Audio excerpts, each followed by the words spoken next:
Racing isn't easy, but experiencing it is. iRacing puts you in the driver's seat with the industry's leading sim racing game. Drive on laser scan replicas of the greatest racing circuits from around the world.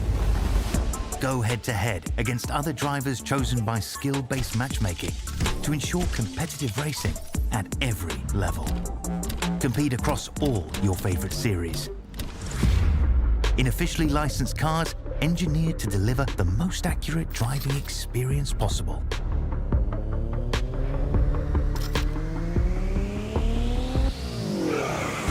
Join a race or host your own with players from across the globe. Race against the computer or in a league with friends. Feel the thrill behind the wheel. Visit iRacing.com.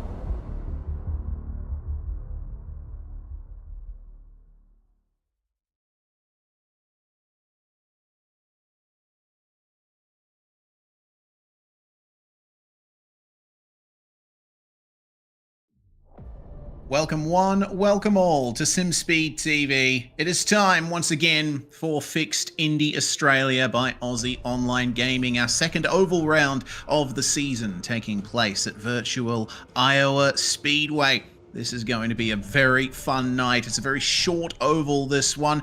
Plenty of high banking. The cars will be running their shorter track downforce package, which means there's going to be a lot more aerodynamic grip available to them, but the racing should be just as, if not more intense than what we've seen at rounds past. Bringing it to you live here on YouTube, Facebook, Twitch, and Kick. It's me, Reese Gardner, with Jay Kennedy alongside me in the comms box, and also sitting in the producer's chair, Brady Baldwin, currently got other commitments on for tonight, so Jay is in here with me. And tell you what, Jay, I've been looking forward to this round. I unfortunately wasn't able to make the Texas round of this series, so this will be my first oval broadcast of Fixed Indy Australia Season 2.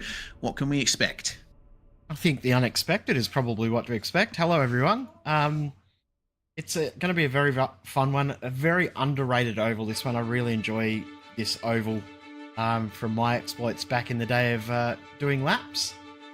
Always provided some great racing. Very technical despite the simplistic nature by looking at it. Turn 3 and 4 really do open up at the exit there. It's almost on the steering wheel the whole way through. From the entrance to turn 3 all the way to the exit of turn 2, you're actually turning the wheel the whole way through. Yeah, that's what the drivers are going to have to be dealing with over 200 laps here tonight, and that is, of course, if we go caution-free or with a couple of cautions in line. Otherwise, the race will be limited to 80 minutes in length. Drivers are currently in their 2-lap qualifying session over 5 minutes, unlimited tyre sets, but this being an oval round, there is only one compound available. But with the fuel tank restriction, Jay, we are likely to see them visit the pits twice here. Yeah, the fuel restriction will mean that it'll be at least 2 pit stops, and depending on the length of the stints as well, we will see drivers come in for tyres a bit more, considering there is that extra availability of tyres. You see 200 laps, that feels like it's a long race, but considering a lap around here is only 17 seconds, if we stay green, it will be under an hour's length. So don't stress too much when you see that 200 laps and think, geez, we're not going to get close. We very, very well could get to that 200 laps within an hour, as long as it's green.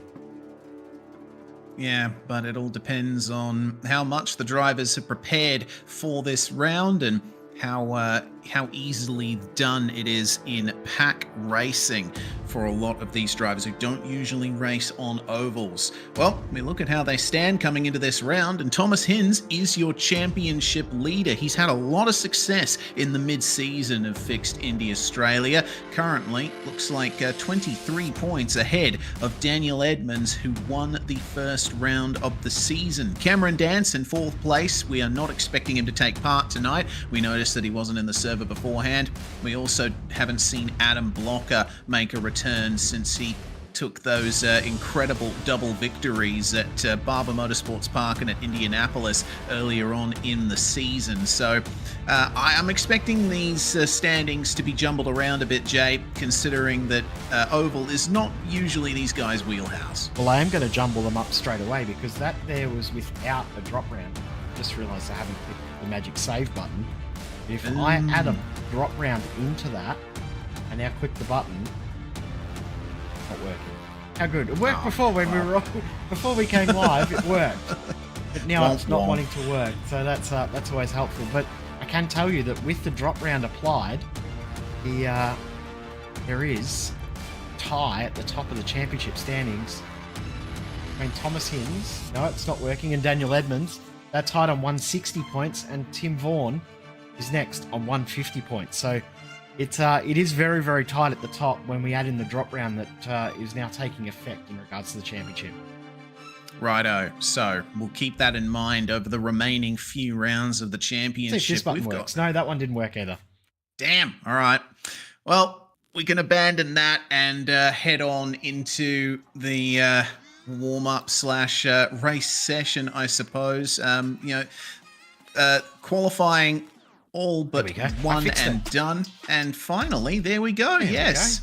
Nice. All right. So whoever wins here, Hinds and Edmonds, will likely be leading the championship coming out of this round. I was going to say it's a very interesting schedule that we've got for Fixed Indy Australia Season 2. There's plenty of variety in the courses that we are using, and we've got a couple more road courses plus the Indianapolis Oval to end off the season, Jay, and Indy 500 to end the season. I think that's going to draw quite a bit of intrigue.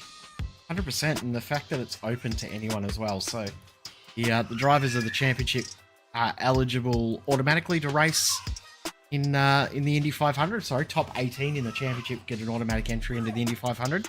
The remaining 15 positions will be decided by the pre-qualifying night the week before. I actually haven't updated the dates on that either, so those dates for the Indy 500 are wrong. So let's just get that graphic back off screen. It's been pushed back 1 week due to a clash with the Watkins Glen 6 hours. So to make sure that drivers can do both, we've pushed it back.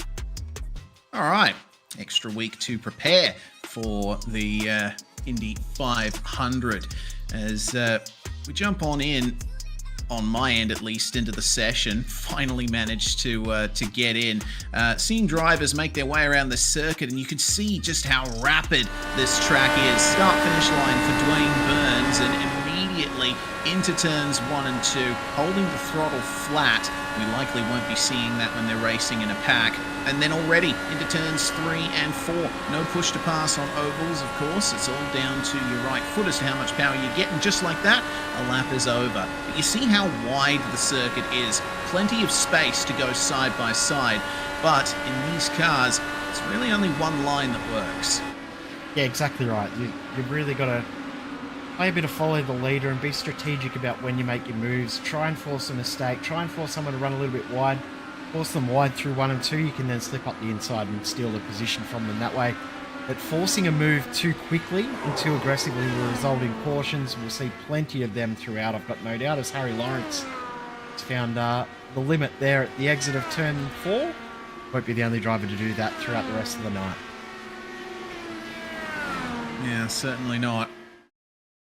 Only a couple of minutes remaining for the drivers to get up to speed.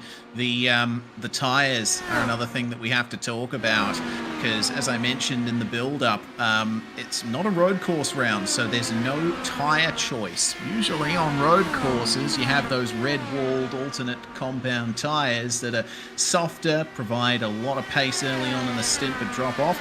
No such luxury here at an oval. Everyone is on exactly the same compound, so it's all down to your driving to try and preserve those tyres, get the best out of them until it's time to come into the pits. And if we do see a long green flag run, we may see a bit of strategic play around when to come in for that next set of tyres. Tyres are probably going to be the determining factor for a lot of people in regards to pit stops, with how cautions play out. Be able to save a bit of fuel, but yeah, fuel tank obviously is restricted as well, so that will mean that they will have to come in for fuel a little earlier than maybe they would expect.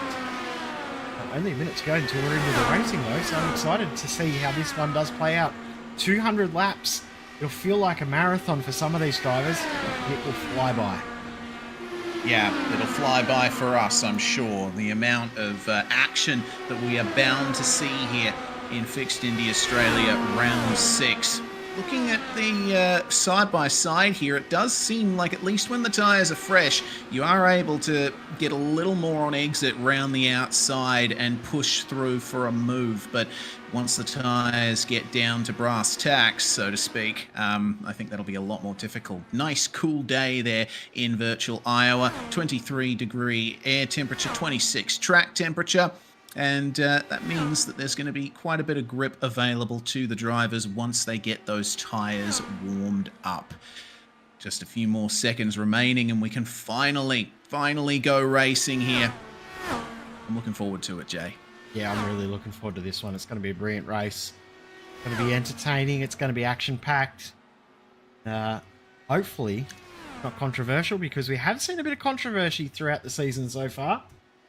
A lot of talking points to come out of the last few rounds. Fingers crossed we don't see that this time around as we get transitioned into the night. We get ready for race number 6 of the championship season. Indeed, track temperature falling by 3 degrees. Scott Rankin has qualified on pole position for this round alongside DPR's Ryan Jones. We have Daniel Edmonds and Dean Jacobson lining up behind them on the second row, with Dylan Walker starting alongside Tyson Broad, the two teammates at Drop Bear Motorsport. Peter Baxter is going to start out a 7th spot alongside James Glasspool, and then we have Brody Shepherd and Scott Cislovsky rounding out the top 10. Very jumbled up top 10 from what we've seen in past rounds, Jay. 100%. We've got Brady Carr and Sam Katakusanos. Next on row number 6. Row 7 will be Greg Patrick and Thomas Hinds. Row 8, we go back to Joe Mahoney and Michael O'Brien. Row 9, Steve Dane Burns and Tim Vaughan. Row 10, we'll see Chris Ireland and Harry Lawrence. We go back from there to row number 11. Tsushi Osafune, Chris Margette's there, and then the last row, Ben Johnson sitting on it. 23 cars. Nice field for tonight. Yeah, very nice field indeed. How many of them will be able to make it to the end remains to be seen. A couple of formation laps here behind the iRacing pace car. We'll make sure that everyone is in order and nicely filed in, and then we can go racing. Looks like the back of the field is just caught up to the very front of it. Lights are out on the pace car, so I'm not sure whether or not we're going to be going for an extra formation lap here. I think since the track is under 1.5 miles, then it is 2 formation laps, and indeed it is. So pace car goes around one more time, but this is an opportunity for drivers to suss out how the track feels in these cooler conditions, Jay. Another drop by 3 degrees there, as I noted at the start of the grid, and it's only going to get colder.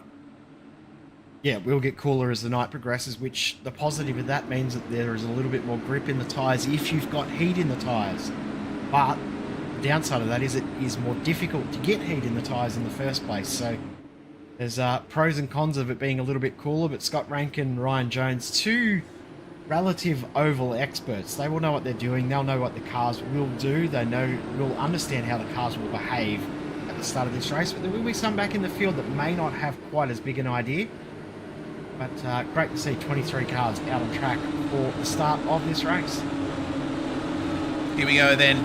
Is it going to be an Iowa show, or is it going to be a mess in the Midwest? Let's see as Scott Rankin puts the power down, and across the start-finish line, we're racing at Iowa in Fixed Indy Australia. Great start from Rankin as he was already pulling away from the 2 DPR cars of Ryan Jones and Daniel Edmonds behind. Tyson Broad dicing with Dean Jacobson for 4th place, and Broad manages to just slot in through turns 3 and 4 as Jacobson gets a bit of understeer, almost gets into the wall, already losing touch with the top 4.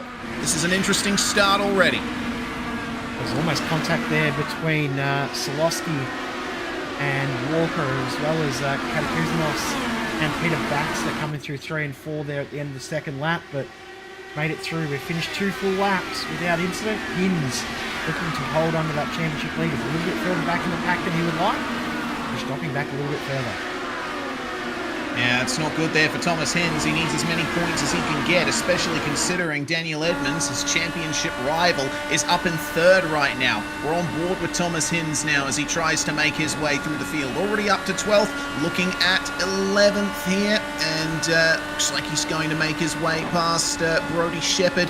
Nice and easy round the outside. His next target being Peter Baxter and the top 10. Into the field, Rankin has checked out a little bit from Jones and Edmonds, but Glasspool slow. He's very slow on the exit of 2 there. Yeah, he had a bit of a problem in turns 1 and 2. It was actually contact with Sam Katakouzanos. They went side by side, and Glasspool came down on him, went for a slide. So fortunately, he's managed to recover from that. No caution, no spins, etc. But that's a big problem for James Glasspool. Positive is though, he's continuing on. Car's still facing the right direction, hasn't hit the wall, still got his spare car if he needs it in pits. It's a positive to see, but the whole field separated by 6 seconds at the moment. Tushi Yoshifune at the back of the field, just content there, sitting, watching, waiting for his time to pounce. Michael O'Brien, though, one of the biggest movers, along with Katakouzanos. Yeah, O'Brien's been absolutely moving his way through, hasn't he? It's just fantastic stuff after starting down in 16th place. Trying to line up here on Thomas Hinds. We noticed a little earlier that he was sticking with Hinds as he was making his way through the field. Katakouzanos, meanwhile, passing Dean Jacobson and getting up into the top 5. Nicely done there. But Katakouzanos immediately running wide, it seems. He's having some issues with the fronts. Yeah, you can burn the fronts off very, very quickly in these if you do push too hard too early. It looks like people are trying something completely different to everyone else. Or you have burnt the fronts up a little bit too hard too early. The other part of that is you can run a little bit wide. Just, Dean Jacobson nearly hits the wall there. May have clipped the wall there at the exit of 4. You can run a little bit wider here to cool the fronts off a little bit and give yourself a little bit more grip. And that looks like what Katakouzanos has done here, because he's now closed right back in on Tyson Broad. So as he just run a little bit wide for a couple of laps to cool those fronts off, as just slingshots through. Tyson Broad's got nothing to defend that. Yeah, certainly not. But he might have a chance of coming back here into turns 3 and 4. Katakouzanos stays wide, less steering angle, less heat in the tyres. That's scrubbing there from Broad, running up the circuit. That'll allow Jacobson a way through at turns 1 and 2. Yeah, Katakouzanos actually doing the big brain move here. Very, very good job, isn't he? He's just working the road in the right way, and Broad's dropped back to 6, and Scott Solosky's closing in, and just behind as well, Michael O'Brien's got past Thomas in, so been one of the big movers in the races, O'Brien, as we said, along with Katakouzanos. Front of the field now, Rankin's got it out to over a second. Yeah, Scott Rankin has been dominant so far. Fastest time in qualifying, not the fastest time in practice, but hey, qualified on pole position and is currently leading by a long way, as it looks like that's Michael O'Brien trying to make his way past Peter Baxter. He's got an angry 2-car pack behind him of Thomas Hinds and Brodie Shepherd. Looks like Hinds actually lost a couple of positions for a moment there. So now O'Brien is running the outside line. He's trying to cool off his front tyres. And look at the momentum it's giving him on corner exit. So there too, Peter Baxter wanted nothing to do with that overtake from O'Brien. He just backed out of it, tucked in behind, and he'll pick his battles later on. Those battles now with Thomas Hinds and Brodie Shepherd. We've got 3 lanes working through 1 and 2 there.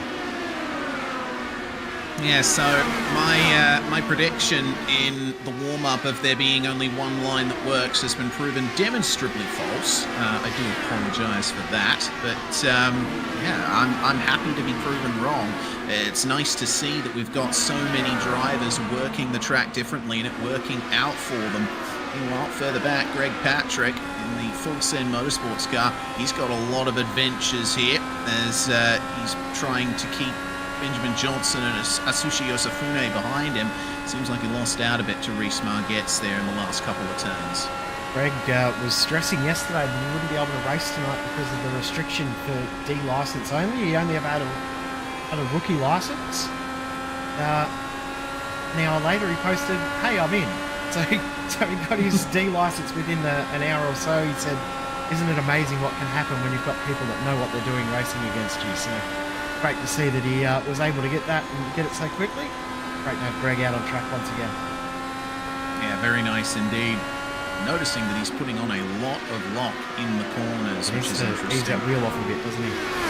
Yeah, I think so. He Something needs a to lot of newer to sorry to cut you off, race. Newer to oval drivers do is they feel, and I've been very guilty of this as well. Is you work the wheel harder when you feel like you need more out of the car rather than easing the wheel a little bit more. You do tense up a little bit, work the wheel a bit too hard, and find you do wear your tyres off quite a bit doing that. But it is a natural thing to do when you're a little bit less experienced in the cars on ovals. Yeah, should be doing what Michael O'Brien there was doing and just running a bit wide in the corners, looking after the fronts, keeping the temperature nice and cool. We're already eighth of the way through the race here, Rex. Yeah, already. It's interesting to see. It is indeed flying by. On board here with Thomas Hinz. He's in 11th now and trying to keep Brodie Shepherd behind him again.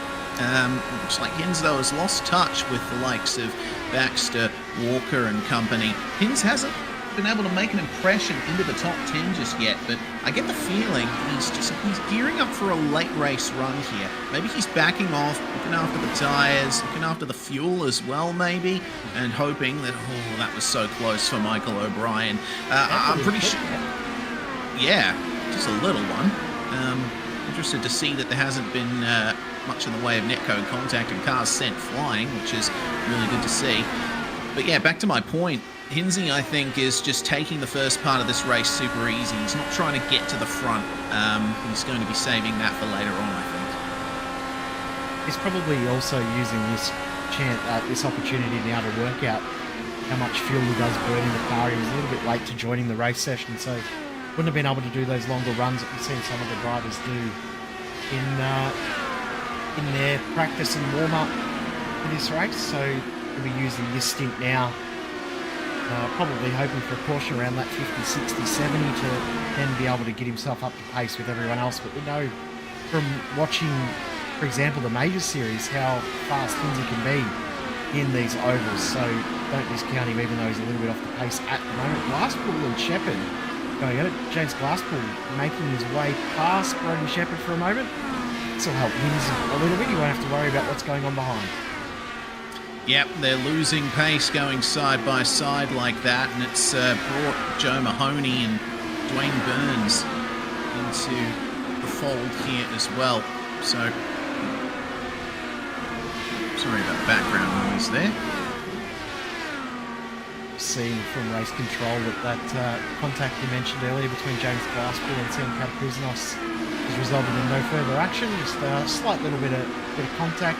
The race control notes say that Glasspool turned down a little bit on Catacouzenos as opposed to Catacouzenos running wide and causing the contact. So that is why there is no further action. Almost a self-penalising incident there for Glasspool. Brodie Shepherd's got a bit of pace here. He's closing up. Last lap by, Brodie Shepherd was the third fastest driver on track. The two fastest drivers were position 1 and 2, and he was third. Yeah, not a bad run from Brodie Shepherd so far. Trying his best to work his way back. He's working the inside of the circuit there, and you can see that, especially coming out of turn 2, it's not quite the best place to be. It's a straighter run out of turn 4, which means he does draw alongside Hinz, but now he's stuck down to the inside again. He'll gain here on the way into turn 1, but as soon as turn 2 happens, well, he loses out. There's just a bit too much angle on the car, too much speed lost running the inside, and he'll probably be burning up the fronts as well. Meanwhile, change for 5th place. Dean Jacobson has to give it up to Michael O'Brien, who is another one of the drivers who we've seen saving those fronts, and he's decided now is the time to attack. Scott Seslowski and Tyson Broad battling away. These two guys are very familiar with each other now, and Seslowski trying to protect, but get the feeling he's going to have to start opening that car up through the corners if he wants to leave Broad behind. too high. You will have to have a bit more care. Jacobson's starting to just give up a bit of pace here as well. His last lap by, he did an 18.5. The drivers around him doing 17.9, 17.8s. And the leader's doing 17.5, 17.6s. So Jacobson's lost a lot of ground since that pass from O'Brien. Is there a little bit of damage on the car? He's really slow at the moment. Yeah, maybe potentially he's just been working the front tyres too hard and just doesn't have the grip, the rotation he needs in the corners. You can see he's just having a lot of trouble keeping the pushing speed shallow, up. isn't it? Yeah, pushing way shallow. I think there's going to have to give up the position to Hins there. May have to change his tack a little bit when it comes to pitting and getting a new set of tyres on. Oh yeah, he is. He's decided that he's burnt through this set. He needs a fresh set of rubber and topping up the fuel tank to get through the next part of the race. Lap 40 of 200 will be the lap he ultimately makes his pit stop on. I was surprised by the early pit stop. I thought he might have stuck it out for another few laps, but obviously it's difficult to know what the right strategy is to do, especially if you're the one that's going first. You're the one that's trying to dictate turns for everyone else. So it'll be interesting to see how much this pays off for Jacobson later on. The downfall is he's going to lose 2 laps hitting under green flag conditions. Back out he goes. He couldn't even go 3 laps down here. A relatively long pit lane in comparison to the length of the track. Yeah, it is. So he merges onto the back straight now, and Scott Rankin just coming out of turn 2. Jacobson is going to need a little bit longer to get the tyres up to pace, so he could end up 3 laps down on the leaders as things stand. Well, we shall have to wait with bated breath for Rankin to ultimately put Johnson and Carr a lap down here. You see the drop bear cars working the inside line. They're not quite hitting the apron, but there's still a bit of a slower route here. And this is the first time in a while we've seen Rankin go down to the inside. He wants to try and get past these two, but he's just having a bit of trouble with that right now. Ryan Jones will be liking what he's seeing out of these guys. A little bit of help. Gain a little bit of ground, only gained 2/10 though with that overtake, so we'll just ask the question if any one of the drivers are given any information around how much fuel is in the tank. Between 65 and 70 laps, so that evens out our potential guess of 2 pit stops. If they can get to lap 70, definitely a 2-stop race. If they only get to 65, then they've got to hope for cautions to get them home. Michael O'Brien's flying though. His pace is incredible. Yeah, fantastic stuff from Michael O'Brien, up to 4th place now, having just made his way past Sam Katakuzanos there. And at the moment, yeah, 17.6 on the last lap. That is pretty much on pace with what Scott Rankin and Ryan Jones are doing at the moment. So this late stint pace here is working out pretty well for him. Now, Dean Jacobson pitted on lap 40. So if,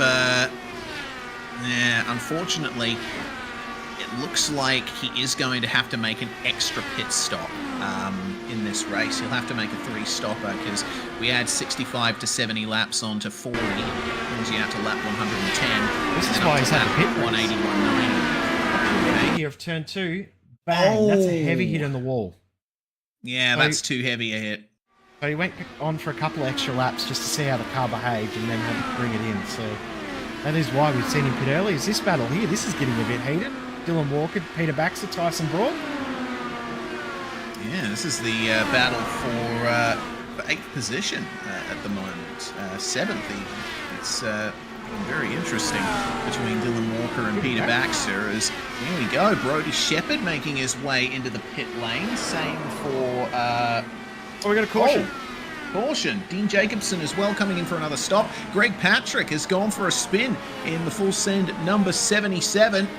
And that wouldn't have been a fun experience in virtual reality but this has come out at, it's come out maybe a bit too early for most of our drivers. Our leaders currently on the 54th lap of the race.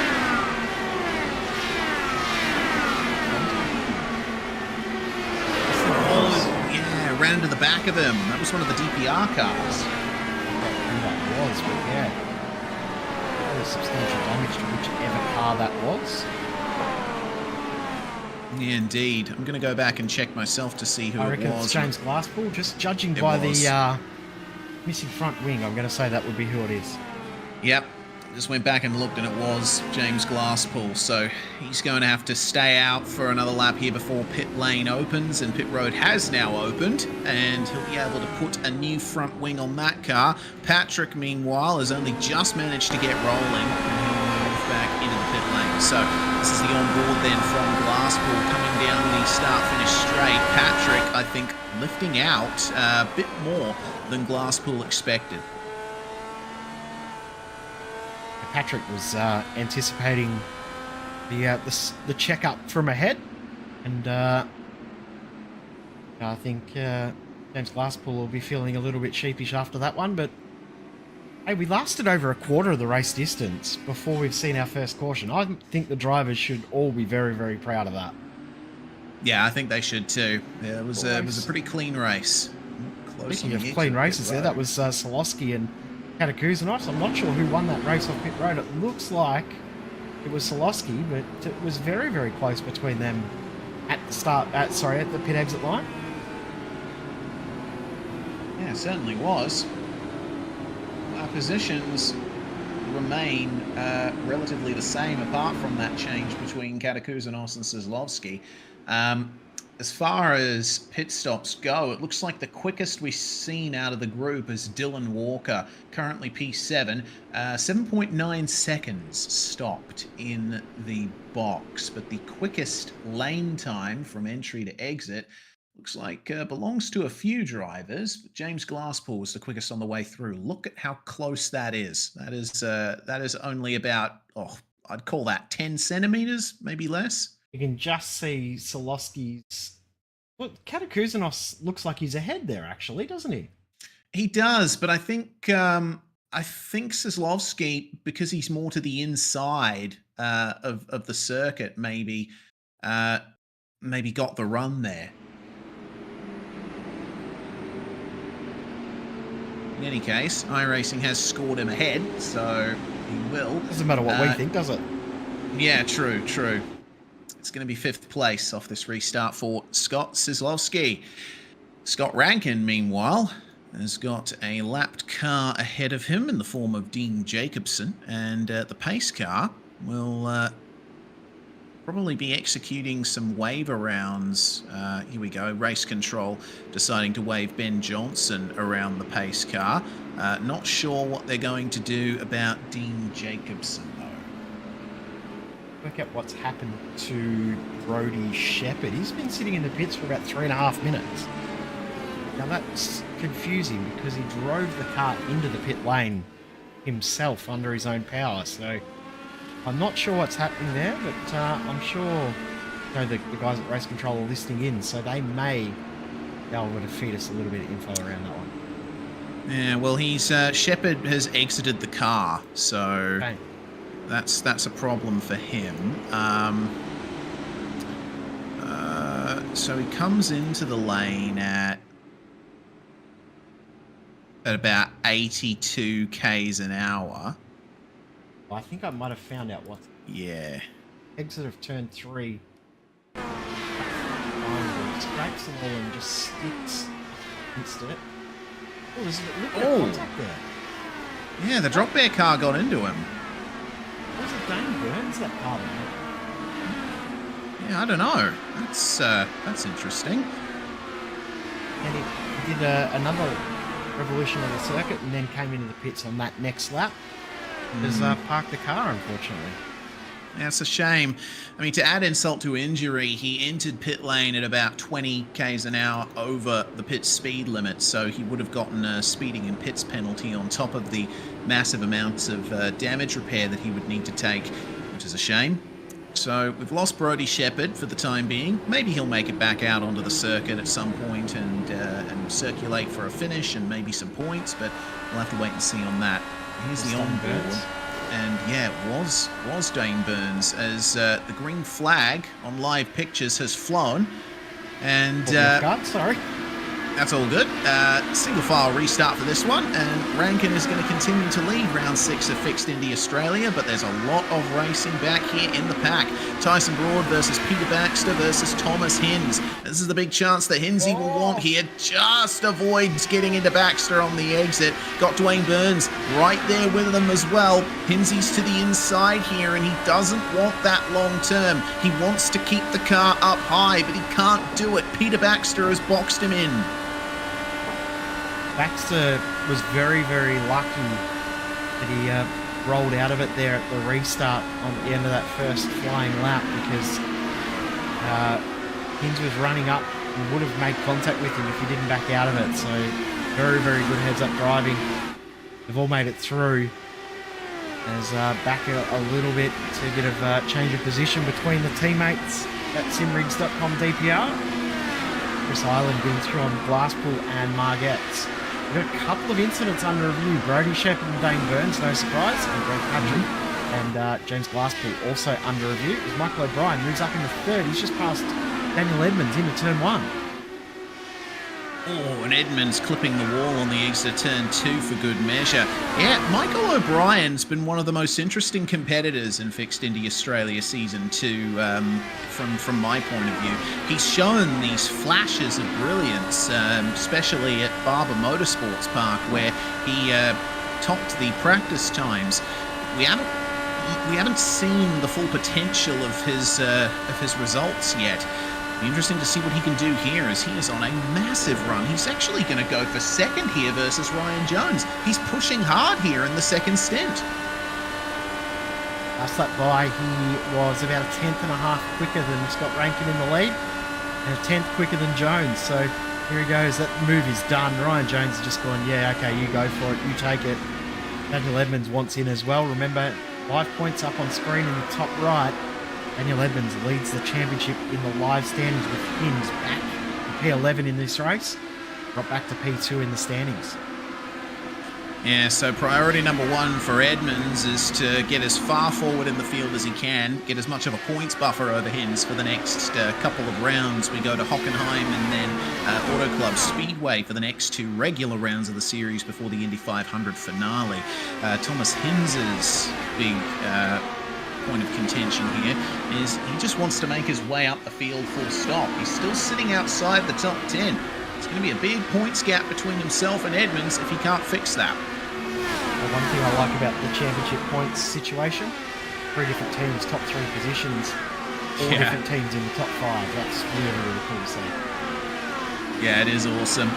Fixed Indy Australia, a very competitive series, and it shows in the quality of the racing that we've seen over the course of the previous 5 rounds of this championship. Just ticking off the 70th lap of the race for our leaders, as O'Brien has indeed gotten into second over Ryan Jones and is trying to gap him, I think, but not quite getting it done. Scott Rankin has just been able to adapt to that fixed setup beautifully. He's driving so well out the front right now. It seems like not many people can do anything to overcome him. As a little bit further back, seeing Sam Katakouzanos trying his best to keep Dylan Walker and company behind him, Scott Seslowski in between the two of them. So Seslowski won the race off pit road, but Katakouzanos was quick to get back past him.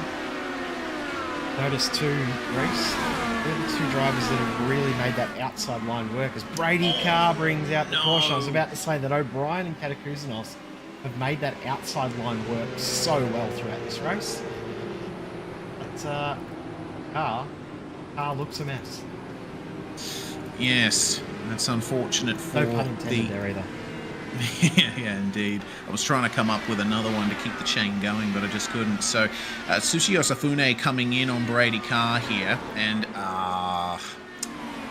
yeah, I'll leave that one to race control, I think. I don't know how to call that. They're instantly putting it in their review sheets. No doubt be looked at time and time again by race control. Who will pit under this caution? I'm going to say pretty much everyone from 3/4 of the field back will pit.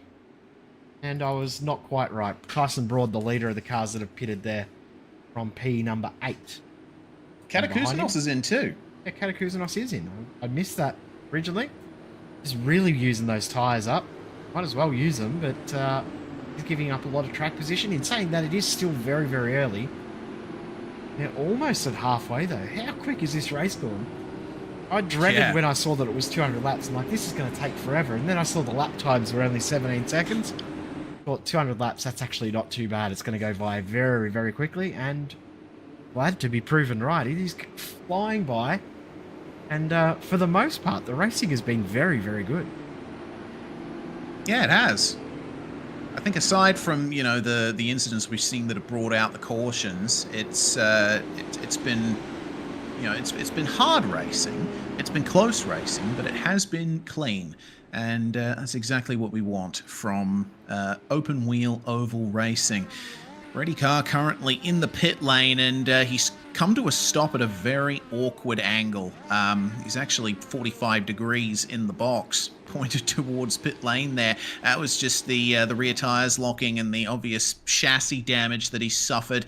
Right as he came to a stop, the car pivoted on him, so he's going to have to wait for service to be complete there before he can make his way back out. Also making their way into the pits, it looks like Dwayne Burns has decided to come in for a stop, as has Harry Lawrence and Atsushi Osafune, who once again has a bit of a dark cloud hanging over him as race control investigate the incident he had with Brady Carr. Looking at that incident again on my end, I'm inclined to think that Osafune was justified in going for the inside line, and Carr came down pretty aggressively, but again, probably was a bit of a late move from Osafune. But we'll leave it to race control. Yeah, well, I sort of felt it looked too from my first viewing of it. Have another look here with the drone shot. Yeah, I thought that looked like the move was on, and then all of a sudden Carr may have closed the door relatively quickly. I think that sort of shows the same sort of thing, doesn't it? Yeah, it does. I mean, sorry to cut you off too, Reece. We've got a few drivers that are under investigation for pit entry procedure. So now, drivers were told in drivers briefing and the pre-race notes briefing that they must enter the pit lane before the start of turn 3. Now, I'm wondering whether everyone, the excitement of getting into the pits for the pit stop, have just come in right at the exit of turn 4, and I can confirm that that will be why drivers are under review. Remember, they have to be in that lane under the yellow line before the start of turn 3 to enter the pits. Have a look at this from Katakuzanos and those around. Oh dear, yeah, just goes straight for it. That's the NASCAR pit entry right there. But unfortunately, we are not NASCAR. And you saw the drop bear car behind there. I don't know if that was a fake, but that was Dylan Walker. Yeah, he probably realized, oh no, that's a violation policy. I'm not going to run around there. Yeah, race control are on it. They've picked that up straight away, and I can see that Katakuzanos and Walker have been under review for that. But not sure who else will get pinged for it, because they're obviously looking at other things at the same time. Now, yeah, they've extended the caution. They need more time. Oh yeah, have a look at this, Reece. We've got our zoom feed. Over the shoulder of Isaac Edwards in race control. Look at what he's watching. Exactly what we were just talking about. Thomas Higgins has been pinged for it, or under investigation, and that is who Isaac is watching there. So race control are watching what we're seeing, so they know what's going on as much as we do. They know what's going on more than we do, and if we've picked it up as to what's going on, they have too. Tyson Broad has now been put under review for it. Wow, so that's a lot of heavy hitters. Yeah, a lot of heavy hitters in the field under 4 drivers for pit entry procedure. Yeah. Simple too, because you just drive in, you think, oh yeah, we're under caution, I'm just driving in the pits. They were told, and they also were penalised last round at Texas, last oval round at Texas for the same procedure, so not like it's something new. Yeah. Well, maybe by the final regular oval round at Auto Club, they will have gotten it knocked into their skulls because, yeah, it's not ideal indeed.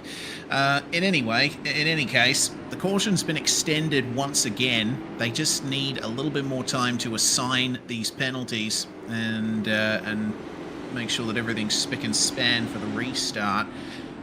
Brady Carr, it looks like we've lost, but Brody Shepherd is back out on the circuit.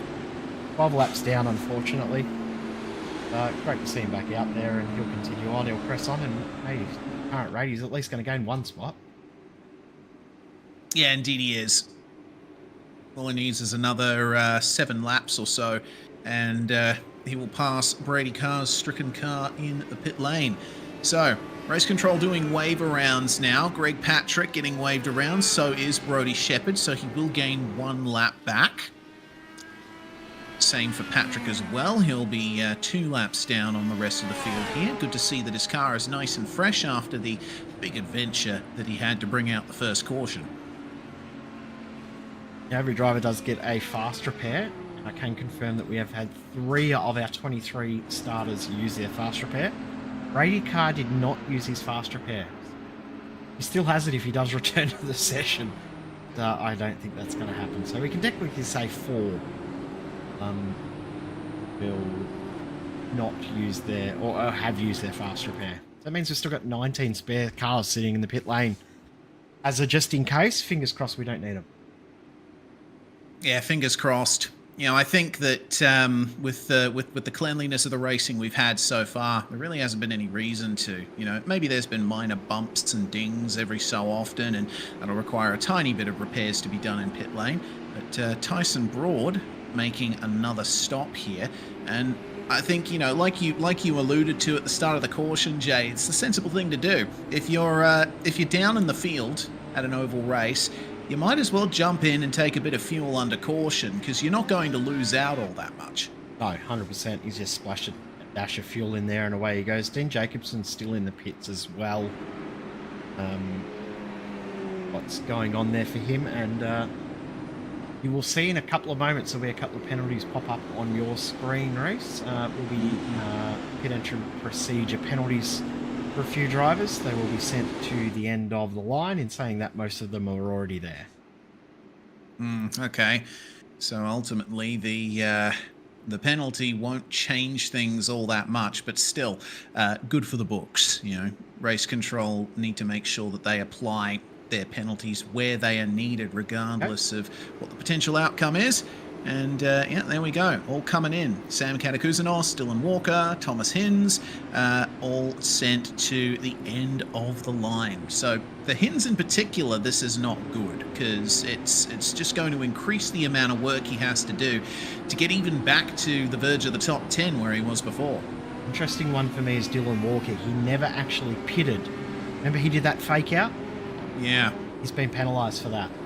Oh. So that is a warning to everyone else. Don't do your strange little fake outs. You're going to pit, make sure you do it properly. If you're not pitting, don't pit. Be straightforward for all the drivers to take note of for later on. Yeah. I mean, that is assuming, of course, that it was a fake out from Walker and not a mistake. As the green flag flies, and there's already been a bit of contact on the restart there. Looks like a bit of a delayed start from Daniel Edmonds, and Scott Kozlowski went into the back of him. No damage visible on the cars, so play on, I guess. But now, it's up to Scott Rankin to try and build another gap. James Glasspool back up into the top 10 after his issues earlier. Clips the apron though. That loses him some speed and allows Reese Margetts through on the inside. Change for 8th between the two DPR teammates. And Margetts, I think, is going to get the run, but a little bit tighter out of turn 2. He's not going to quite get it done until they get to turns 3 and 4. And you just saw there too, Glasspool eased off the throttle a tiny little bit to make sure he didn't make contact with the walls. New fastest lap for Scott Rankin, the first lap of the night in the 16-second bracket. First time, though, that Michael O'Brien, with his pace that we've seen, right there at the front of the field. We haven't seen him this close to Scott Rankin all night. Pace that is showing. This could be absolutely fantastic to watch over the next few laps.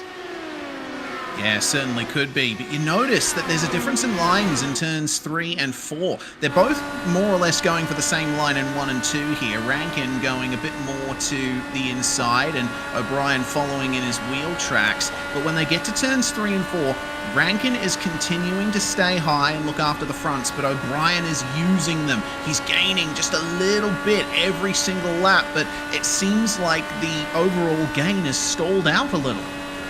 But remember, O'Brien's been very, very good at using that outside line when we're being at green flag racing after the longer runs. So don't be surprised if he switches that around over the next few laps once the tyres are back up to proper operating temperature. And also the other part is these guys didn't pit under that caution, so they are 33 lap old tyres. Sure, they've done about 10 laps under caution. They have had a decent amount of green flag racing under them as well. Yeah, so there's potential here that O'Brien is just using whatever's left in those tyres to try and advance forward as much as he can, and Rankin probably thinking the same thing through turns 1 and 2 at the very least. Regardless, it's really awesome to see that we have a fight brewing for the lead of this race. Rankin was pretty dominant in the opening stages, barely had any trouble, but now O'Brien starting to show his hand as the DPR teammates dice behind for 3rd and 4th. Ryan Jones and Daniel Edmonds very close, and Chris Ireland here on the back edge of the top 10 is trying to keep behind a duo of drop bear cars. Actually a trio, as Dylan Walker has been making his way forward. Walker's having a couple of tech issues, so hopefully that doesn't impact anyone else behind. You've got Dane Burns, Thomas Hinds, Harry Lawrence, Sam Katakouzanos all together, Peter Baxter and Asushi Osafune also in there. So the fair few drivers out of position after that restart. You see there two Hinds trying to make the outside work a little, but a little crossed up there. Katakouzanos also used the outside, had nowhere to go, had to get up to the inside. Now get the move done on Harry Lawrence. And that is Greg Patrick. Remember, he's a couple of laps down. He's trying to take advantage of this move from Katakouzanos. Yeah, sit in the draft, try and get a bit of extra speed here. Oh, is there a bit of contact there? I'm not sure, but Harry Lawrence has lost a lot of momentum there. It'll allow Peter Baxter by as well, and they all fall into line for the next few laps at least. Ryan's still using that inside line, not the normal line we've seen him use throughout the remainder of this race, where he used that medium to high line, especially through 3 and 4. They are using different lines through 1 and 2. Rankin now cutting a little bit shallower. They're both very shallow here through 3 and 4 now, though. Yeah, this is interesting. They're changing the way they attack the circuit pretty much every single lap. For a minute, I was like, oh, they're both going high now. But then Rankin starts using the inside more in turns 3 and 4. Maybe he's decided he's preserved the fronts enough through the last 2 corners and is now trying to burn the rest of it up. There has been a bit of a refresh done to the oval side of racing within iRacing. Definitely noticed a lot of changes in the NASCAR Coca-Cola iRacing series a few weeks ago. And I think we're starting to see that take a little bit of effect here, that they're really exploring where the best grip is with these cars. Through 1 and 2 you can see it there, but through 3 and 4 it's completely evident. So different, the lines that they're taking almost every lap, trying to work out what's best. Indeed. Oh, problem for Mahoney. Just missed the front wing. Yeah, I saw him dropping down the order there. He was in 10th spot when the incident happened. He looks like contact with Reese Margetts. Margetts was trying to go for the move into turns 3 and 4 and unfortunately pushed wide, it seems. Unfortunately. Wow. For Mahoney. Yeah, it is. I noticed that O'Brien has been dropping back a bit from Rankin now. He was forcing the hand quite a bit off the restart, but it seems like he's decided to back off for a little bit. Maybe just going to consider a tiny little bit of tyre. Now, this incident between Margetts and Mahoney is under review from race control, and we'll see very, very evidently why there is an investigation. It's contact there, contact again, and another bit of contact. So there's 4 separate bits of contact there through 3 and 4. Yeah, and if you're watching and thinking Margette steered into Mahoney there, that's not the case. When the cars come together, they tend to get sucked into each other. So once that initial contact was made, there wasn't much that Margette could do to rectify that.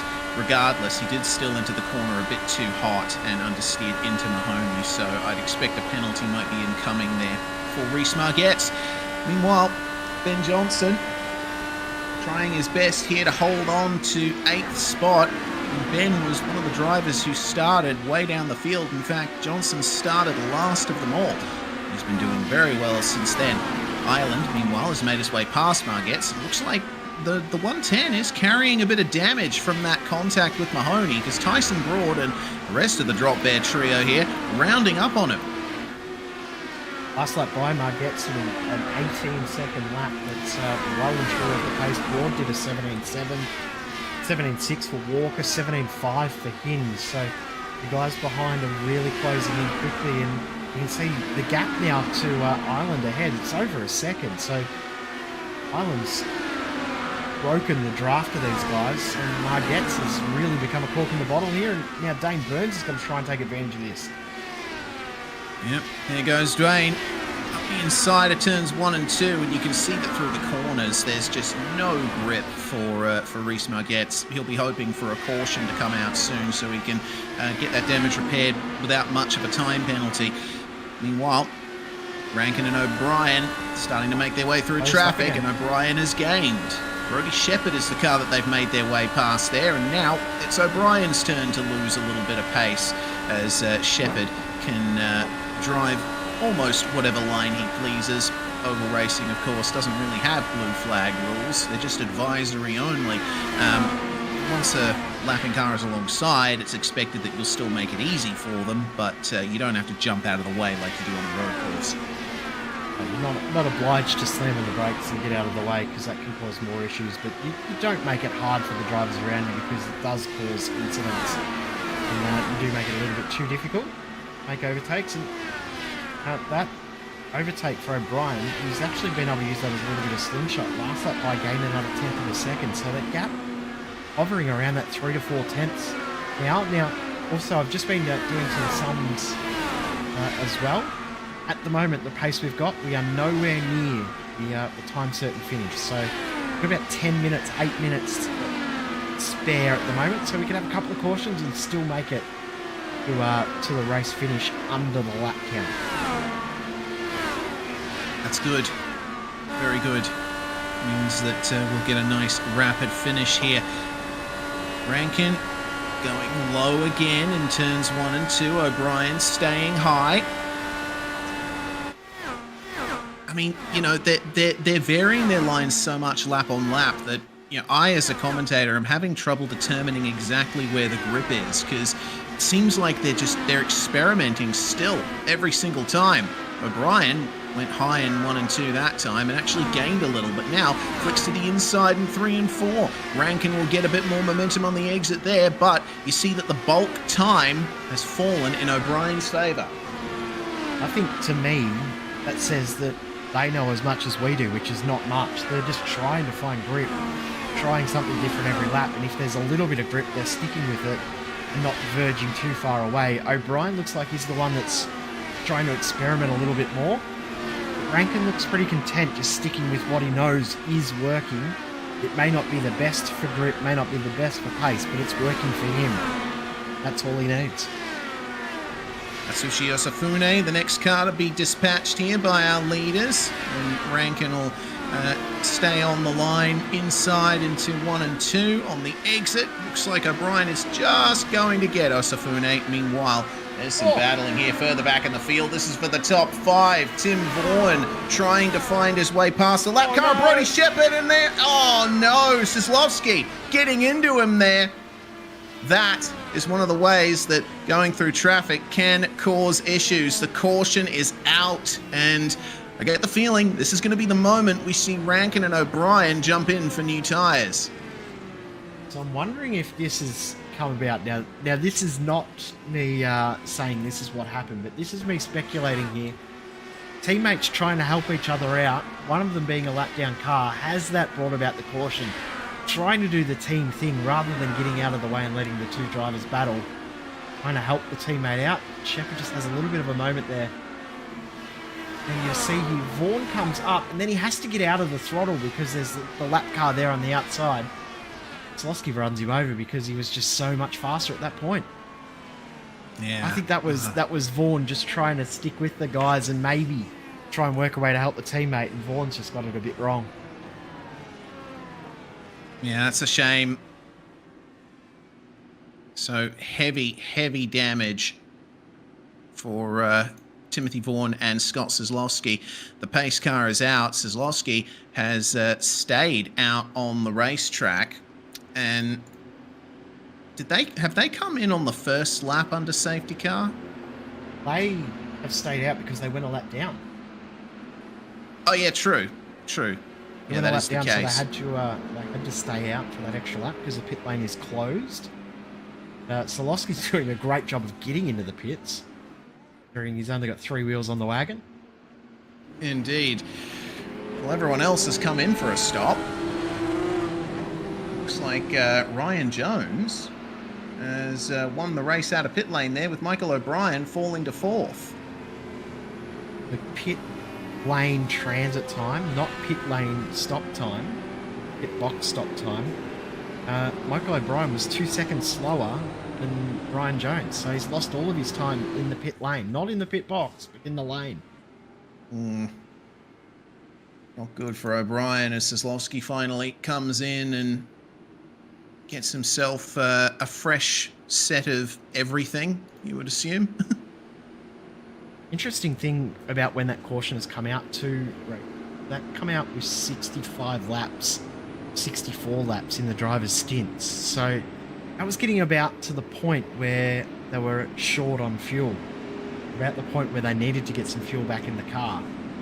So it's an interesting little phase now where they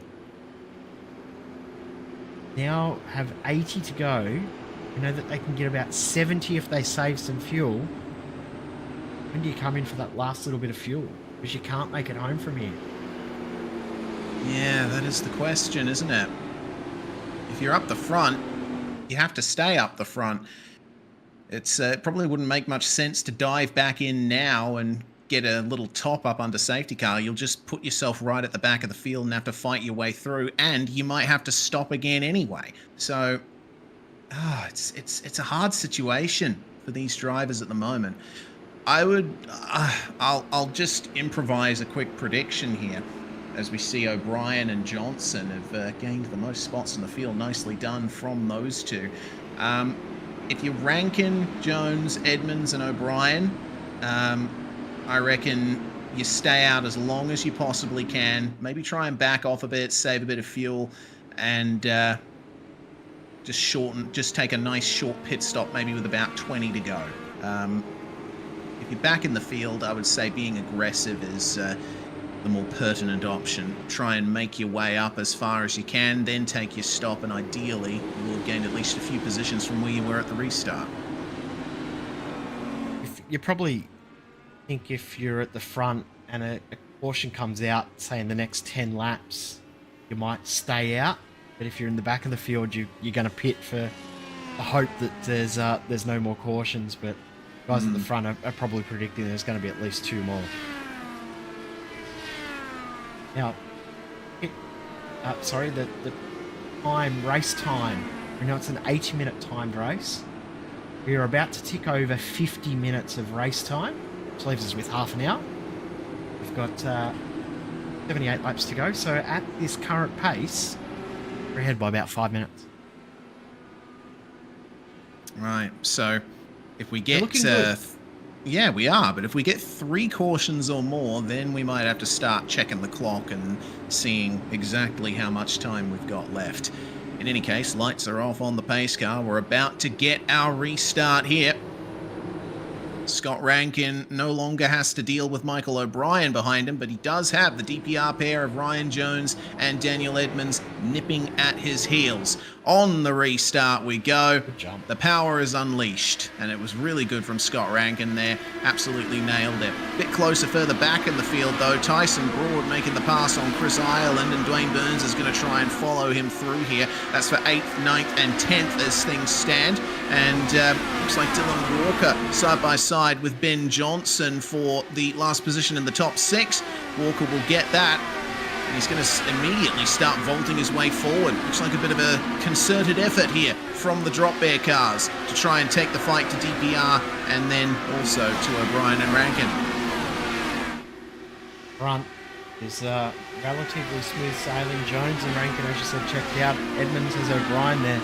But from last pull back, oh my goodness, it is tight, it is close, it is action-packed, and who do you watch? I don't know what to look at here. Yeah, me either, honestly. Glasspool seems to be holding on very nicely as we're on board with Dwayne Burns. Running a little bit higher, maybe a lane or so up off the bottom, and he does get a tiny bit of a speed boost there, but he'll want to avoid getting into the wall like that. And you see just how little steering angle he's putting on. That is how you take these corners. He's barely moving the wheel at all. Got to use the banking to your advantage, don't you? You've got to try and get the car into the banking and use the banking in your favour and not against you, which you can do if you don't position your car in the right spot at turning. That's where the incident, that's where the action is and where the important pace is. Baxter with contact there. Oh, got a Kuzanos and Lawrence now making contact as well. 3 wide through 3 and 4. This isn't going to work. No, and Peter Baxter will get the best of them there as through on the inside goes Scott Kozlowski trying to gain places here. Lawrence has damage, I think. Oh dear. Yeah, Harry Lawrence doesn't look quite as good as he did before. We'll have to wait and see on that. He'll fall back into line behind Katakuzanos and see if the outside line works for him, but he is dropping pace with quite some margin. Worried that Baxter was going to lose the front wing there too because he did get clipped on the front, but thankfully did not get damage to the front wing. Hopefully there isn't actual damage to the wing either because he'll be losing a bit of pace if he does have damage. Lap times look good though, so he might be okay. Hey, his lap times look good as Ryan Jones. He's right there with Scott Rankin now. Yeah, what happened to Rankin on the last lap? Lost 2/10 to Ryan Jones. He's been trying to run the inside line through 1 and 2, but it seems like Jones has just been going a little better over the last few laps, and we could see a move for the lead in just a few moments' time. Jones sticking all the way to the inside of 1 and 2. Oh my lord. That was a big oversteer moment from Scott Rankin there, whose tyres, I think, are not quite up to temperature. He's looking a little bit more frazzled than he did earlier, isn't he? He's not quite looking as smooth. I mean, we know that he's been doing a very good job. He's led 135 laps of the race, but he's really feeling pressure now, more pressure now than he did when he had Michael O'Brien behind him before. Penalties coming in from race control. Dane Burns was given a black flag, and also Reese Margetts was given a black flag. So 2 drivers given drive-through penalties. Yeah, so Burns' penalty was for the contact with Brodie Shepherd back on lap 50, and then Reese Margetts black flag for contact with the 36 of Mahoney, I believe, back on lap 97.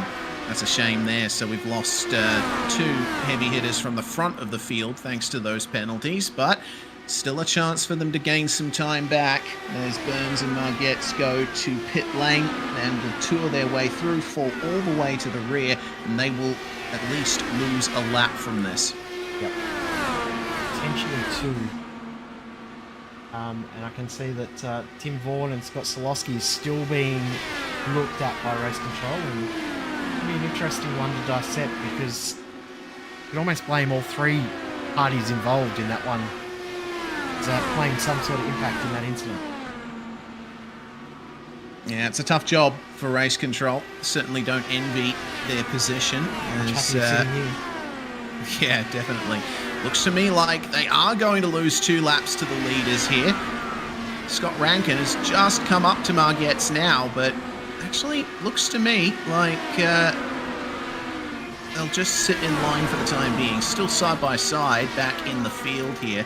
This is such an interesting battle. This is for 11th on back, and I can't believe how much slicing and dicing there is.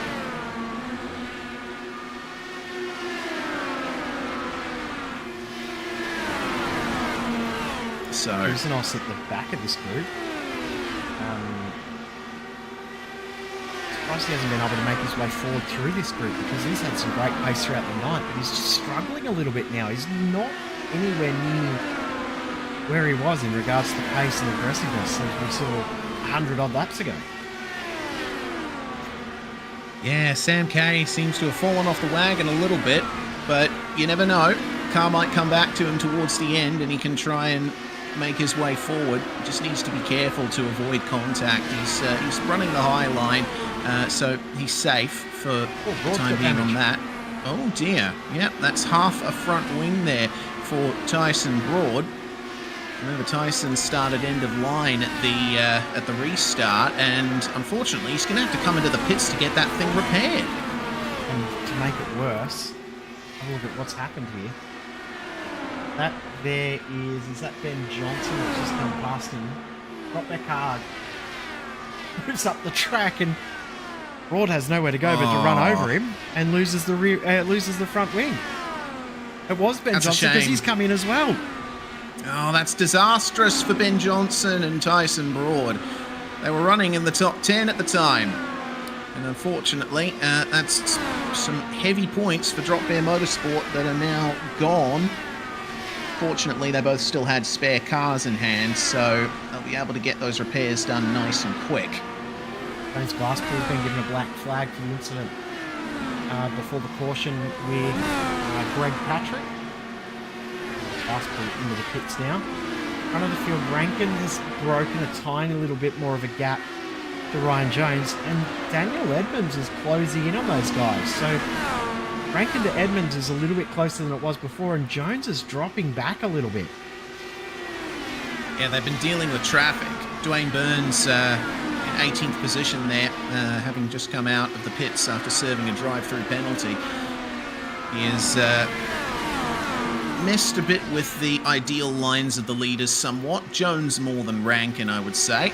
And now Rankin has quite a battle to negotiate, because he's got Margetts and Patrick side by side up ahead of him. Different position too.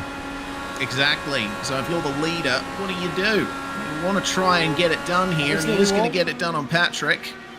Bit nervous there. I thought Patrick may have just scraped the wall and come back down into the Rankin. That would have been nerve-wracking for Scott Rankin. Ryan Jones will he be able to take advantage? He will. Gained about 2/10 from that overtake. He has, running the inside line in turns 3 and 4 to boot, gaining a tiny bit more in the entry phase, but Rankin is immediately back up to the high line and trying to find his way forward. Margetts is proving not as easy to pass as Patrick is, which isn't a bad thing for Rankin. He can sit in the slipstream and potentially save a bit of fuel to shorten his incoming final pit stop. Last lap by, Margetts was actually faster than Rankin, so despite the fact that he's laps down, or a lap down, almost 2, he's got more pace than Scott Rankin in the lead of the race. So always a good sign for you and good for your ego when you're lapping faster than the leader. Sure is that he's almost 2 laps down. Yeah, and likewise for Rankin as he backs out again through the turn.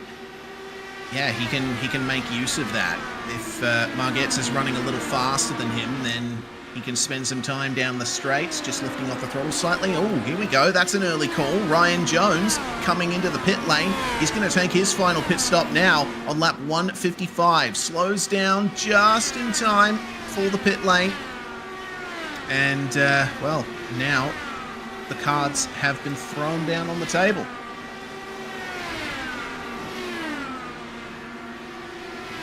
These guys respond. I'm going to say they don't. Racing incident coming in between Solosky Vaughan and Brodie Shepherd. As I said, I thought that all 3 cars played some sort of role in that contact, so probably the right call if you look at it the same way I sort of looked at it. Ben Johnson's come in for another pit stop as well. This is his... what pit stop count is this? I can't see. This is his 4th pit stop. Yeah. Still doesn't have the most visits to pit lane in the field. That's Tyson Broad at 6, but not all of those were for stops. So Ben Johnson continuing a very tough race indeed, after starting at the very back of the field. Edmonds has closed up to Rankin since we've seen the pit stop for Ryan Jones. He's got it down to 0.3 of a second. Edmonds is flying at the moment. Doing very well indeed. Only ran half a tenth slower than Rankin on the last lap. Then Rankin, remember, still has Daniel Edmonds up, still has Reece Margetts up ahead of him. And there's potential here that the DPR teammates could work together to try and box Rankin in. Rankin's gaining and gaining on Margetts here. He's not going to visit pit lane this time around, but this is stressful for Rankin. You know, he's running in this series as an independent, and he's got 2 team cars either end. How tough will Reece Margetts make it for him to get past? Note from race control in regards to that incident we were just talking about. All contribute substantially. Shepherd comes down on Vaughan by a lane. Vaughan slides up a lane, may have had front aero damage from the tag with Shepherd. The exit of turn 2 on the same lap. Solosky tries to react and get under both cars, but not into Vaughan. Racing incident's pretty much the only thing you could do in that situation because, as I said, all 3 cars played a substantial role in causing that incident. Unfortunate, but everyone's still had a spare car, so everyone's still out on track. Benjamin Johnson looks like he's retiring the car as well. The race done for one of the drop air cars. We're into the final 6th or so of the race. This race is absolutely flying by, up at 165, and we've still got 20 minutes on the clock, 18 minutes on the clock, so we're more than fine in regards to time. We're going to finish this race under the prescribed lap count. Good stuff. Love to hear getting a full race distance in. Check back in with the battle for the top 5. Chris Ireland at the moment has got Thomas Hinz right on the back of him. Hinsey making a great run after that last restart, and will get back up into the top 6 for the time being. But it seems like Ireland has the advantage just for the moment. Hinsey gaining tiny little amounts, it looks like, lap on lap, but not quite enough to really make a run for the top 5. How much has that hurt him in the championship? Well, we saw before it was around about 15 points. It's now down to 12 points. Remembering that Edmonds, Hinz, Vaughan, they all still have to come in and make their final pit stop. Ryan Jones, where did he rejoin? He's rejoined in 16th position, 2 laps down. He does not want a caution to fly at the moment. No, he doesn't. That'll be a free pit stop for everyone ahead of him, and he won't be able to unlap himself completely. He's trying to do right now. Yeah, Jones is very aggressive right now. He's using as much of the tyres as he possibly can. Where is he on track right now? He's up actually behind the leader. Rankin has still managed to keep a good gap to Daniel Edmonds, but Jones working his way past his teammate, and with a much fresher set of tyres, driving a lot harder it seems, will be able to at least get one of those laps back. Actually, if he does get this move done, I'm going to say he'll return to the track when Rankin comes in for his pit stop. He'll be the race leader if it happens under green. We're still 15 odd laps away from seeing these guys come in for their final pit stop. Yeah, we are. So this is important here for Jones. If he can get this done, I think he is the effective race leader. Yeah, it could be a big moment for Ryan Jones in his pursuit of victory here at Iowa. He's been running up the front pretty much all race long, but he has to be careful not to get into Scott Rankin there. Meanwhile, further back, these guys have been as entertaining as always. Greg Patrick, unfortunately, having to lift out there. That's the battle between Harry Lawrence and Tim Vaughan. Oh, yep, there goes Jones to the inside of Scott Rankin, and Rankin though has got Reese Margette's slipstream to contend with. Jones is going to have to drive so hard here on the bottom. Rankin going to the outside of Margette's and has to lift out, gets into the wall. This could be a change for the lead on track. There goes Daniel Edmonds sweeping down the inside of Rankin, but the high line is with the number 49. Thomas Hinds has taken this time to come into the pits as well, so he's decided it's now time after 55 laps on this stint. So they're only about 8, 10, 12, maybe 15 laps away from coming into the pits. There's not much left in the tank, literally and figuratively, in this race. So these guys are right on it. And look who's joined the fight. He's been away from it for a little while, and now he's all of a sudden back in. Michael O'Brien is right on the tail of these guys at the front too. Harry Lawrence in the pits now. Okay, so they're gradually jumping in the top 10. Michael O'Brien in that yellow and black machine. One thing I have noticed is that his late stint pace is exceptional. Once the tyres get up to temp and once everyone's gotten into the rhythm for a bit, that's where O'Brien is shining at this round. And of course, you have the leaders trying to work their way through lap traffic here. There's Rankin, again tries to get ahead of Reese Margette's, but he's boxed in here. Ryan Jones will be on the inside, and this is going to compress the top three ever further. This is exactly what Scott Rankin doesn't want. I think now's the time to pit. You're getting held up, you're losing time, you're going to have to come in. Just do it. Just bite the bullet and do it. It's a surprise that Edmonds and O'Brien actually didn't go, yeah, well, I'm coming in, because they will be losing ground to the likes of Hinds, to the likes of Jones. Even though Jones is ahead, he's still going to be gaining effective ground because he's already made that final stop. This is nerve-wracking for these leaders, though. Yeah. The thing with Jones is he doesn't have as much drama to deal with. Yeah, he has got Brody Shepherd ahead of him here and Atsushi Osafune, but Jones was able to use a slightly clearer track to make up all of that time. He's gained, what, 3 or 4 seconds effectively before they got to these lap-down cars who are causing all sorts of dramas. Dylan Walker's actually starting to close in on these guys in the drop their car, the number 3 car behind. So these guys are losing so much time effectively to everyone else on track. The guys that have already pitted, they are getting a huge advantage. When will O'Brien come in? When will Rankin come in? When will Edmonds come in? The likes of Walker, Island, Timothy Vaughan. Vaughan's coming in. All right, Tim Vaughan from 8th place as Michael O'Brien. Yep, Rankin moving into the pits. He's the first of our leaders to blink. Michael O'Brien, already past Daniel Edmonds for second, will now lead a lap here at Iowa. Taking 180 odd laps before someone other than Scott Rankin to lead a lap. Caution! Oh my God! Okay, what's up? Oh no. Oh no. Sam Katakouzanos and James Glasspool, it looks like. The cars involved in that. So Rankin has completed his pit stop here.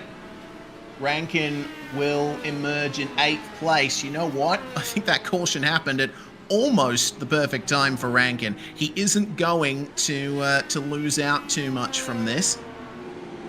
It hurts a few drivers because they will not gain the laps back that they were hoping they would get when everyone else pitted. Yeah, it's a shame.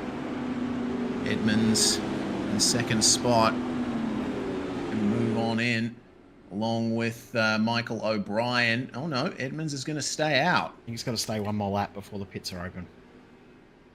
Okay, so or is he going to try and bring it home all the way? Who knows? That's the contact there.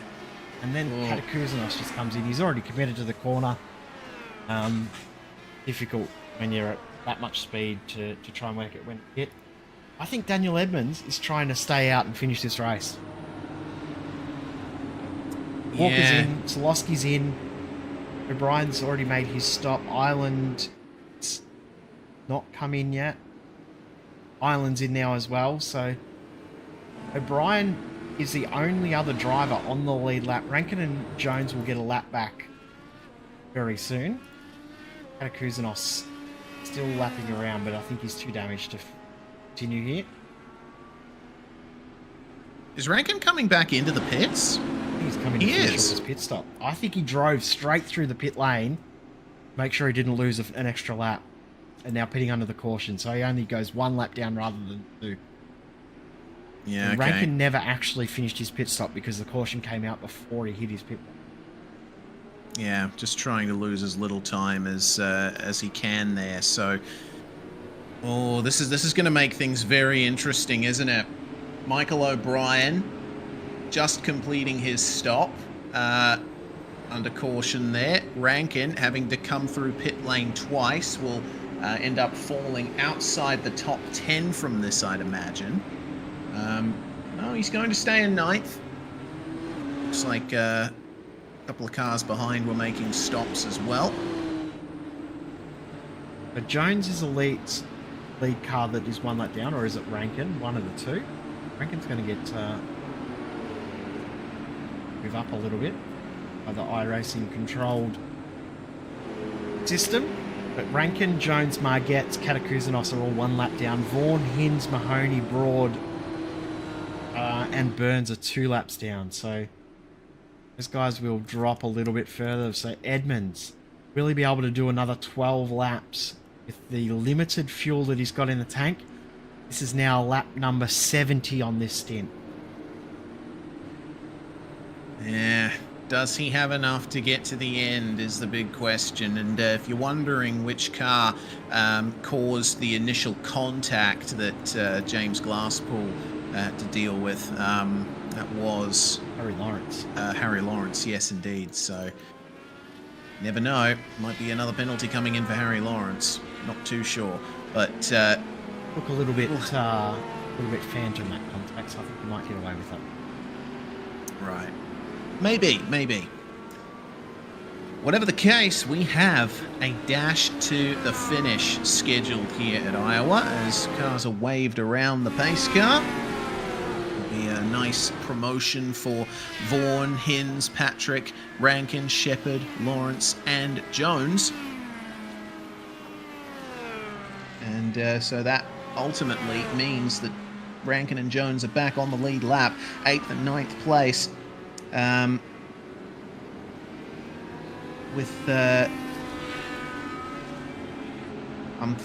just looking at my timing screen. It looks like Jones's timing might have bugged out for me because it's showing 34 laps on this stint. Yes. Yeah. That's how long ago. Yeah, that's how long it was he pitted. My God. Remember he pitted 35 laps into that 80 lap stint. Yeah. It meant he had to do 45 laps in this final stint. Oof. So laps on this stint: Edmonds 70, O'Brien, Walker, Ireland, Solosky, Baker, Osafune, and Rankin, all 3. Jones 34, Reese Margetts 51, 52 now. Katakuzanos 2, Vaughan 5, Hinds 14. We got 2 laps to green. What could potentially be the final caution of the race. Fingers crossed. In regards to the timer, we have 7 minutes on the clock. Right. So bring it round one more time behind the pace car. We are not going green this time. Looks like race control just needs to sort a couple more things before we go back to green flag racing. But we're now within 10 laps to go, which means this final shootout is only going to last a couple of minutes, if that. And with the cautions being extended, every single time the caution is extended, it's good news for Daniel Edmonds. Remember that he stayed out. For another 5. Yeah, he certainly will be. But yeah, there's probably a little bit of sweat being dripped down in that car at the moment. There we are, caution extended by yet another lap. This is music to Edmonds' ears, but the likes of O'Brien, Rankin, etc., they're going to want to get this race going. We haven't seen Scott Rankin start from this far back in the field yet. He's been up the front pretty much the whole way. So, does he have the car, the tyres, the racing nous to make his way back up to the front in just a few laps' time? Speaking of racing nous, Ryan Jones just dived into the pits under that last lap to get a fresh set of tyres and make sure he had fresh boots like everyone else around him, and then rejoins in the exact same position he was in, right behind Scott Rankin. Very, very smart play. Reese Margetts also came in under that last lap to get another set of tyres. This is very, very smart from Jones and Margetts. Might as well do it because the only driver on old tyres now is Daniel Edmonds. Yeah, he's going to be in trouble coming up to this restart. The pace car is now in the lane, and we can go back to racing to start the 193rd lap of 200. Green flag flies and Edmonds is away. Heard a tiny bit of wheel spin from his car as he accelerated up, but now it's up to Michael O'Brien, it's up to Dylan Walker, it's up to Chris Ireland to potentially get onto and further up the podium places. Scott Rankin already making big moves. He's just dived to the inside of Atsushi Osafune and Peter Baxter. Does he have enough time to get up to the leaders here? Have a look at Michael O'Brien, trying round the outside of Daniel Edmonds, whose tyres will be screaming for mercy by this point. I think he's going to lose the lead here. Not just the tyres as well. Remember, the fuel tank's almost empty as well, so will Edmonds be able to make it on fuel, let alone tyres? He's already dropped 2 spots. Now he'll be regretting not pitting under caution when everyone else has done that. Chris Ireland just sets the fastest lap of the race. Here comes Solosky. Rankin's not too far away as well. Baxter and Ryan Jones is lost out from this restart, but Michael O'Brien now leads. Dylan Walker is coming as well, as everyone is setting new fastest laps. Caution's out. Oh, caution! Oh no! That's the worst time for a caution, and Jones is involved. Sam Katakouzanos, the other car in that. But Ryan Jones's run will come to an end there. Oh, no. And I tell you what, I think this contact is going to be something we'll be talking about for a while, because guess who Jones made contact with? Reese Margetts, his teammate. Rule number 1, 2, 3, and 4 of racing is don't hit your teammate. And well, that's Jones in the wall. Jones heavily damaged. Katakouzanos heavily damaged. And now, I've got an important question, Reese. 4 to go. Will we go back green? Yeah, that is the question. I mean, the waiver rounds were already sorted under the last caution. I don't think we've had much time for, you know, for cars to be lapped. Yeah. 3 to go now. Lights off on the pace car when we come by next time. 1 green flag lap is my prediction. I could be completely wrong. We may finish this race under caution. But I think there'll be 1 to go. Actually, I think we're going to finish... Oh, let's have a look at the time left on the clock as well. Oh, yeah. It's very close. Remember, they've shortened it. They've shortened the caution. Oh, we're going green this lap. We are. So you better get ready. Whew. Okay. 2 laps remain. And the power is put down for Michael O'Brien, who started this race in 16th place. His pace has been magnificent. Will he be able to hold off Dylan Walker and take the win in Fixed Indy Australia round 6? Great start indeed from Michael O'Brien. Dylan Walker and Christopher Ireland will be battling hard for second, but look who's coming through. Scott Kozlowski. He's gotten a great run through turns 1 and 2. He's going to pass Ireland for 3rd. Great pass there. Oh, doesn't work though. White flag in the air. O'Brien, Walker, Ireland, Solosky, and Edmonds. Will Edmonds be able to hold on? He's going to lose the spot now to Scott Rankin. And through the final corner we come. O'Brien has done just enough on that restart. He's going to take victory. In Fixed Indy Australia, round 6 at Iowa. Brilliant stuff from Michael O'Brien. Walker and Ireland will complete the podium. Scott Rankin, who led the race the majority of the way, will come home in 5th.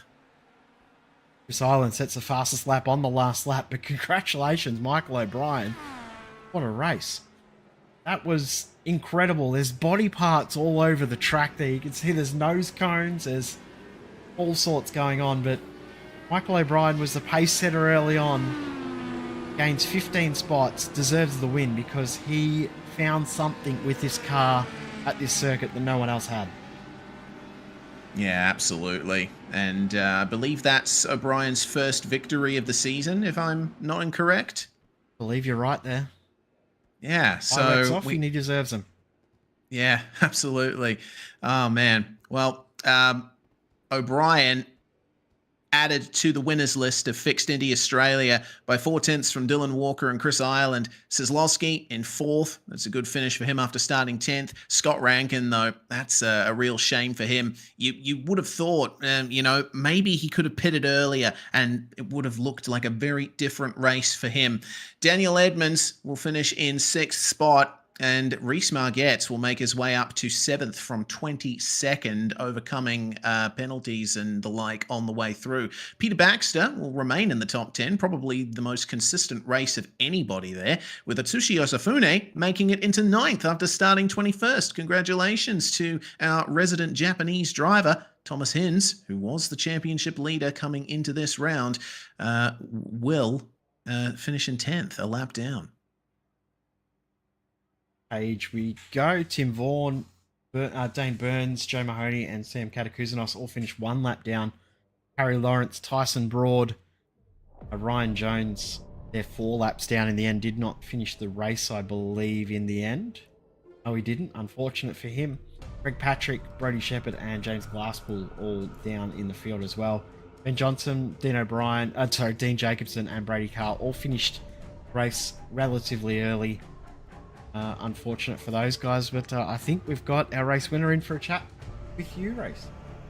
Indeed we have. Michael O'Brien, for the first time, a winner in Fixed Indy Australia. Congratulations, mate. That was certainly an exciting race from your perspective. Thanks. Yeah, that was an interesting one. Yeah, what do you think was the key to that? Because we noticed a lot of line experimentation, particularly in the opening stages. You were one of the first drivers to really start working the high line and saving the fronts.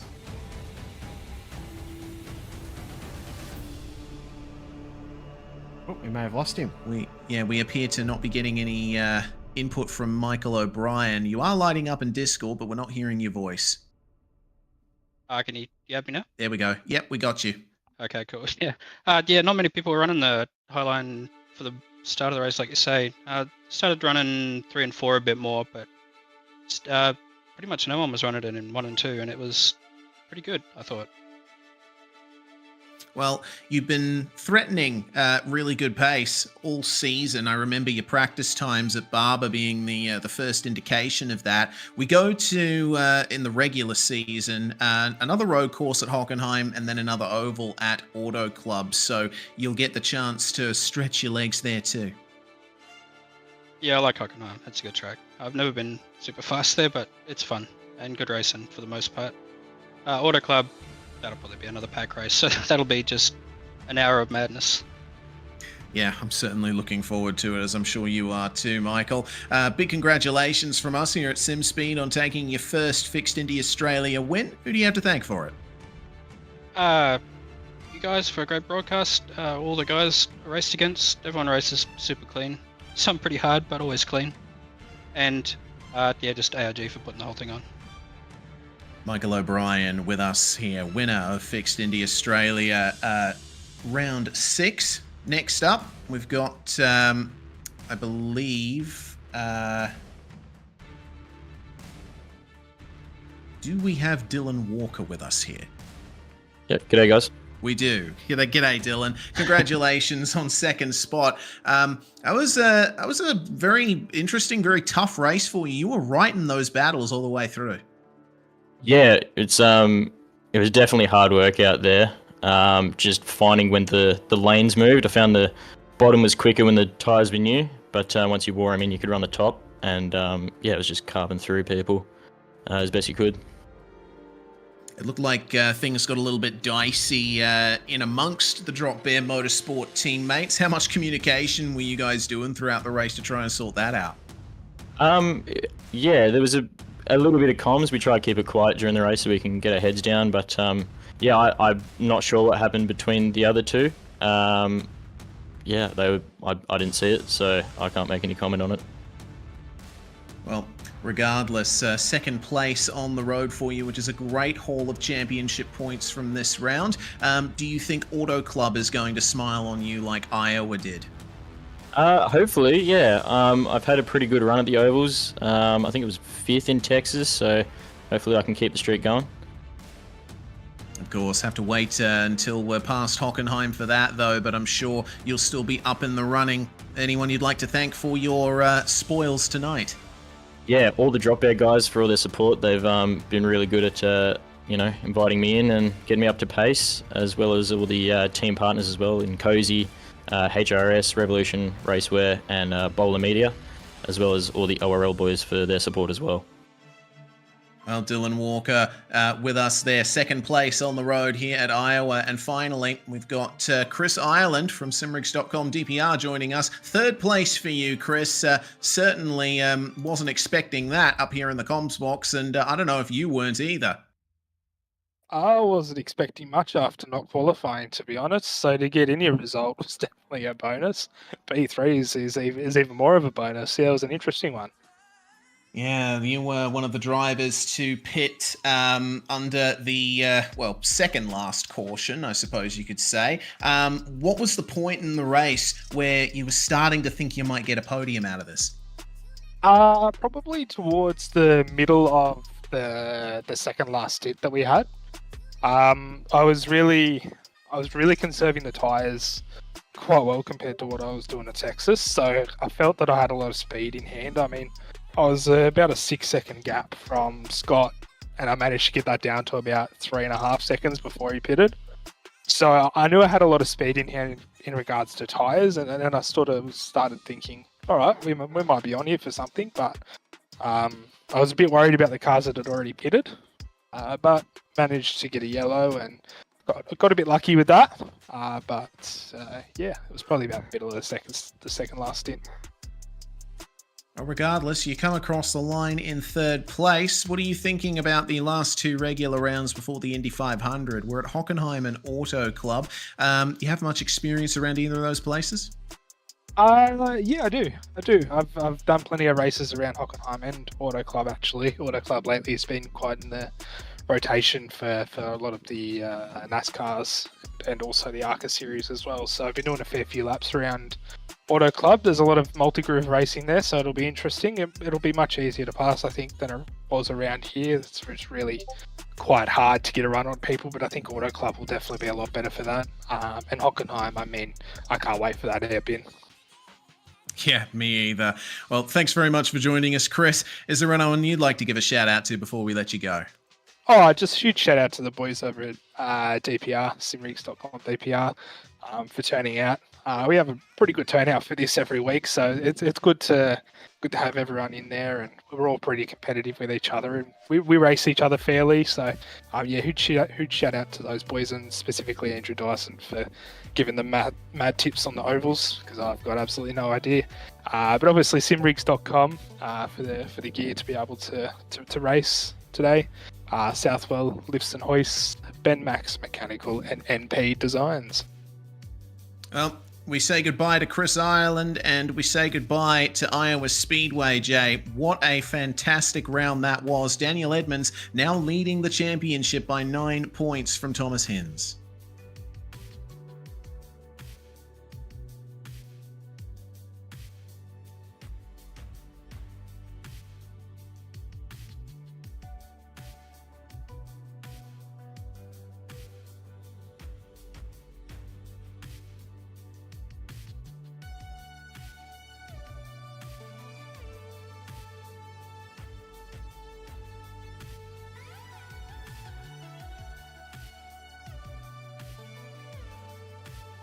Yeah, they've had a bit of a poor run in the last few rounds, and Ryan Jones will be hoping that his Hockenheim and Auto Club races go better than it did at Iowa. For the most part, it was a really good race from Ryan Jones, but it all came undone at the end. Of course, we go to Hockenheim for the next round of the championship, last road course round of the season, so we will see the red stripe alternate tyre compound come back once more in Fixed Indy Australia Season 2. Mark that date in your calendar, 14th of May, 8:15 Australian Eastern. Make sure that you are there on YouTube, Facebook, Twitch, and Kick. Thanks very much for joining us, everybody. We really appreciate your patronage of SimSpeed TV. And we hope that you can come back later in the week for the many, many different types of racing that we cover here on this channel. I'm Reese Gardner, Jay Kennedy with me in the comms box and also producing behind the scenes. From all of us here at SimSpeed TV, we say goodbye for now. Certainly not forever.